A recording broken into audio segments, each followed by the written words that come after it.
फॉर्मूले of arithmetic progression very important. First of all series बनाते हैं। सीरीज है हमारी a plus D, a plus 2d, a plus 3d, dot dot up to we get the last term L. सबसे पहले आएगा general term of an AP का formula. तो general term का फॉर्मूला होता है बच्चों a N equals to a plus N minus one into D. Formula number 1।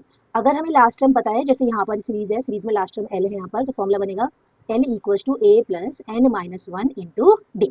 ठीक है, इसके बाद फॉर्मूले आते हैं सम के। सम का मतलब ये जितनी भी टर्म्स लिखी हुई हैं सबको ऐड कर दें तो क्या बनेगा। तो ऐसे वाले केस में फर्स्ट फॉर्मूला आएगा आपका एस एन का, मतलब sum of all the terms N terms. तो ये बनेगा आपका N by two bracket two a plus N minus one into D. दूसरा फॉर्मूला तब आता है जब हम लास्ट टर्म से क्वेश्चन को सॉल्व करते हैं। जैसे यहाँ पर लास्ट टर्म है, किसी क्वेश्चन में डॉट डॉट लिखा हुआ है, लास्ट टर्म नहीं है तो ये वाला लगाएंगे। और अगर लास्ट टर्म गिवन है जैसे यहाँ पर, तो फॉर्मूला लगेगा s n equal to n by two bracket a plus l. इन फॉर्मूलेस को यूज करके हम आसानी से एबी क्वेश्चंस को सॉल्व कर सकते हैं।